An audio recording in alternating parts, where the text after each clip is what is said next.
কিছু কিছু নদী আছে যার দুই কুলি ভাঙে, কোনো কুলি চর জাগে না। আমার অবস্থা সেই নদীর মতন। তো আসসালামু আলাইকুম ভিউয়ার্স, লাইফস্টাইল ব্লগ থেকে আপনাদের সবাইকে স্বাগতম। তো নতুন একটি দিনে, নতুন একটি সকালে আপনাদের মাঝে নতুন একটি ভিডিও নিয়ে শুরু করলাম। তো আশা করি ভিডিওটি দেখবেন।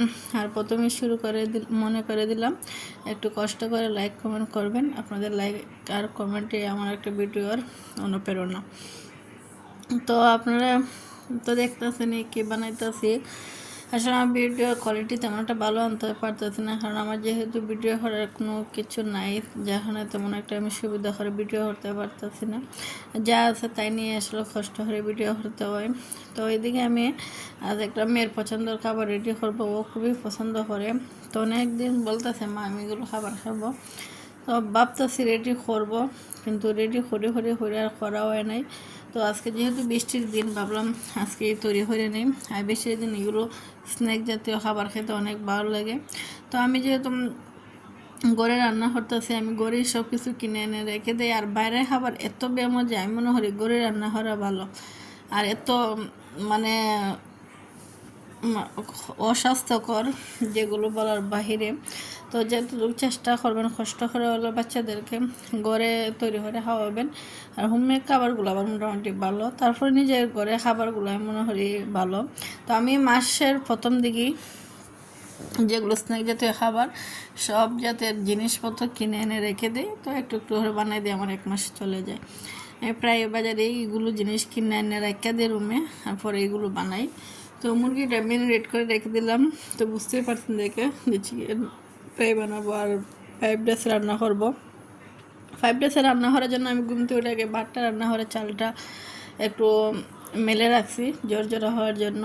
ভাতটা ঝরঝরা হয় যে আগে রান্না করে রাখা হয়। এদিকে একটু ম্যারিনেট করে রাখছি। এখন আমি অন্য অন্য কাজগুলো সেরে নেব। আর একজন গৃহিণীর দেখেন কতটুকু শ্রম লাগে এইগুলো কাজ করতে, আরও অনেক কিছু জিনিস লাগে। তো তারপরও অনেক কিছু গুছানো হয়েছে, আবার অনেক কিছু রয়ে গেছে। তো অনেক কষ্টই হয়, তারপরেও আমাদেরকে সব কিছু মেনে অনেক কিছু কষ্ট স্বীকার করে বাচ্চাদের মুখে হাসি ফোটানোর জন্য একটু কষ্ট করে নিতে হয়। তো আমার কিচেন রুমটা এত পরিমাণ অবস্থা খারাপ যা বলার মতন না। যখন আমি ভিডিওটা কিচেন রুমে শেয়ার করতে পারি না, যেহেতু কিচেনটা অনেক পুরানো। কিচেনটা 30 বছর আগের কিচেন রুম। তো এটা আগের স্টাইলে একটু ভিডিও করার কোনো সুবিধা নয়। কিচেনটা একদম ছোটো, কোনো ডিজাইনের বলতে ডিজাইন নাই, খালি একটা তাইরে আছে আর কিছু নেই। তারপর কি আর করার গুছে নেওয়া লাগে। তো শেষমেশ রান্না করে দিলাম। তো মেয়ে স্কুল থেকে আসছে, তো খাইয়ে নিল। তো মেয়ের যেহেতু গিফটের প্লেট ও বললো এটাতে দিতাম, তো দিলাম। ও খাইয়ে চলে গেলো স্কুলে। এখন আমি চলে আসলাম, আমাদের জন্য কিছু রান্না করব। তো চিকেন ফ্রাই বেশি করে রান্না করছে, আমিও খাবো, কিন্তু আমার আম্মু এগুলো পছন্দ করেন না। ওনার জন্য একটা সবজি রান্না করব, তাই চলে আসলাম সবজি হাটে। আর এগুলো আপনারা কী বলেন আমি জানি না, আমরা বলি গইটা, অনেকে বলে চিচিঙ্গা। যে যাই বলুক, আমাদের সিলেটে কিন্তু প্রচুর ভাষা আপনারা বুঝেন না, আমরা জানি। গইটা হলে বুঝবেন না, যেমন এটা আমার মনে হয় চিচিঙ্গা, ওই আমরা গইটা বলি। তো যাই হোক, যেটাই হোক, এটা আজকে বাজি করবো ডিম দেয়া। আর বাজি করে খাইতে অনেক ভালো লাগে। এখন বাজি করতে গিয়ে এদিকে কাঁচামরিচ নেই, তা ছাদে চলে গেলাম।